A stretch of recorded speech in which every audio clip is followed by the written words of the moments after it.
There's a lot to learn when it comes to independent wrestling. There's so many misconceptions, there's so many independent wrestlers, but it's so worth the time. Now, I will admit that true independent wrestling can be somewhat hard to find. If only there was some kind of roadmap to help navigate through to find some of the very best independent wrestling talent out there.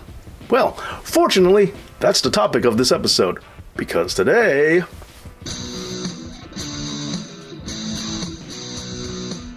This episode comes to you as the results of the polls over on Patreon, where supporters just like Alan Jolie, Baba Yaga, and Rick Rec got the opportunity to vote on what kind of content they wanted to see on this channel going forward. And as the results of one of these polls, you guys voted to learn more about independent wrestling. And so I decided to compile a list, which is in no particular order, of wrestlers who I feel deserve the spotlight. And when I'm talking about independent wrestlers, I really do mean independent, because that is one misconception I do want to clarify.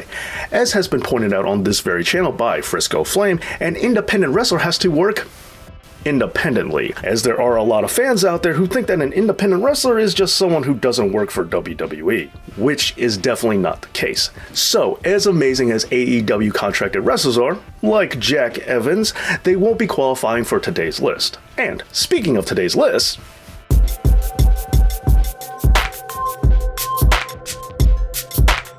Darius Carter, wrestling's richest prize, is definitely one of the premier talents in all of the industry. He has been the BCW World Champion for over 750 days, as well as winning the Warriors of Wrestling Championship and the Ace Diamond Division Championship. Overall, he is a 15-time champion throughout his career, with 6 of those being legitimate world championships won and defended in the United Kingdom. Now, on a backstage note, the Allfather has definitely rubbed some people the wrong way, as there are those who see his confidence as ego. But despite that, personally, I've always gone along with Darius, and I eventually found out why. At shows, whenever Darius shows up to the venue, he always comes in wearing a well-pressed suit. Then he takes it off, changes into his ring gear, and then after the match, he gets cleaned up and goes right back into the suit. And now, as far as I tie into this, well, I always show up to shows wearing a suit myself. I don't wear sweatpants and then get changed in my suit when it's time to go on air. I just come dressed for work. And Darius noticed this right away, and that's the kind of thing he respects because that's the kind of attention to detail that he has. And just like how Darius can appreciate that, I appreciate that when it comes to Mr. Carter, it's not a matter of ego, it's simply wrestling's richest prize, knowing exactly what he's worth.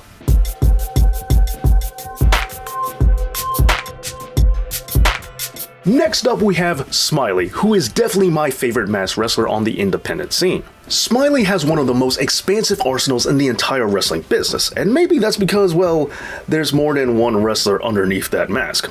Metaphorically speaking. Depending on which exact Smiley you get, he might start out as the fun-loving, good-time-having goofball, or he can turn into that serious, brutal luchador who's ready to kick you straight in the head. You really never can tell. And take it from me, someone who has tried to interview Smiley, it's really hard to get a straight answer out of him because, well, there's 15 different personalities in his head, all trying to talk at the same time. Also, in terms of his pedigree, Smiley trained at the House of Glory under Amazing Red and BXL. He is also the very first student to ever hold the House of Glory World title. In addition, he has also won the UWA Elite Trios Championship, the GCW Extreme title, Pro Wrestling Magic's Tag Team Championship with Everett Cross, and he has also won the Forza Lucha Cup, as well as also getting the whole Tag Team Gold with another indie favorite of mine, Juba.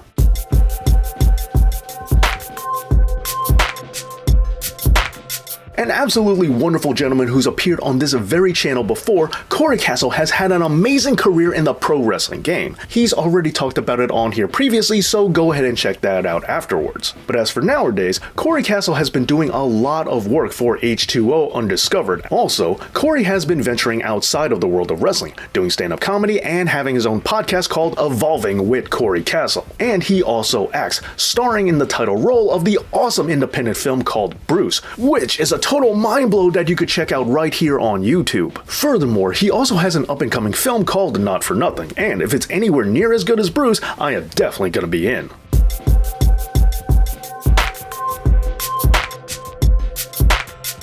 Next, Please give it up for the GOAT, the GOATest of all time, Bobby Orlando. This talented individual makes his way down to the ring accompanied by Bobby Jr., his plush goat pal. But don't let this cute toy fool you, as a stuffed animal can sometimes make for a pretty innocent looking concealment to hide a blunt object. Not saying that Bobby would ever be responsible for that kind of thing, but I'm just pointing out that despite his quirky and eccentric exterior, sometimes being as crazy as a fox really means being as clever as a goat.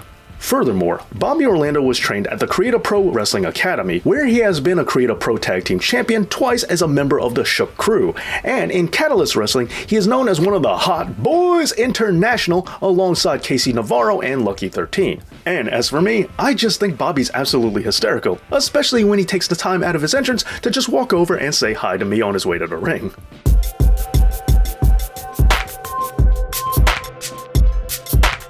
Another familiar face on the show is Tristan Law. Now, Tristan has trained with the Dudley Boys in Florida back in 2007, as well as being a trainee with Nunzio, Richie Ron, and Preacher. Not only has Tristan trained with the greats, but he has also faced off against them as well, getting into the ring with numerous WWE legends and veterans of the industry, such as Jim Neidhart, Balls Mahoney, and Tony Atlas. His first big match was in 2012 in the Brooklyn Cyclones Stadium in Brooklyn, New York, against Jimmy Superfly Snuka, Nikita Koloff, and Tito Santana. And this kind of matchup really does make a whole lot of sense, since Tristan has a really great old school kind of work ethic, as he deliberately wears white boots when he's in the ring, that way everyone can see just how meticulously clean he keeps them. But even though he's so old fashioned that he can fit inside of a lowball glass, he has still gone toe to toe with some modern talent too, such as Damian Priest. And he also gives back, as he regularly extends his knowledge onto students of the ECPW Wrestling School. And if you want to know more about Tristan, you can just hear from the man himself on his podcast, The Tristan Law Show, which can be found at tristanlawshow.com and numerous other podcasting platforms, with new episodes coming out on Wednesdays.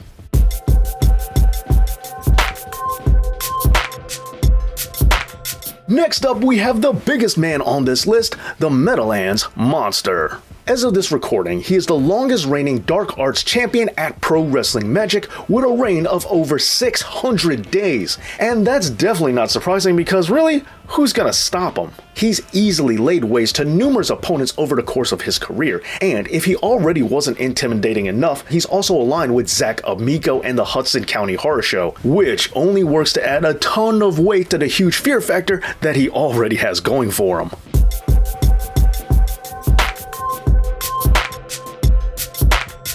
And last but certainly not least, we have Colossal Mike Law. Now, I've already done the Dave Knows Wrestlers documentary on him, where he talked about his emotional experience wrestling Chase Owens in the Super 8 tournament and other behind the scenes stories about his life in the industry. You should definitely check it out. In addition to that, to quickly run down all of his many accolades, Mike Law has competed everywhere from Canada all the way down to the Dominican Republic, and that long road was definitely paved with a lot of gold, as the Colossal One has captured the Catalyst Wrestling Sapphire TV title, the World 1 Championship, and the VPW New State Championship, as well as having won the Warriors of Wrestling Tag titles and the 2018 Warriors of Wrestling King of New York tournament. But in order to find out more about him, seriously, check out the documentary. Well, there you have it. Just 7 of the many great independent wrestlers out there. There are so many more that I couldn't possibly fit them all into one video. If you want another list, well, let me know about it in the comments, and also let me know about some of your favorite local indie talent as well. And please, give this video a big thumbs up, as well as making sure that you're subscribed to this channel and that your notifications are working. Thanks for watching this video, thank you to my Patreon supporters, and as always, Dave Knows.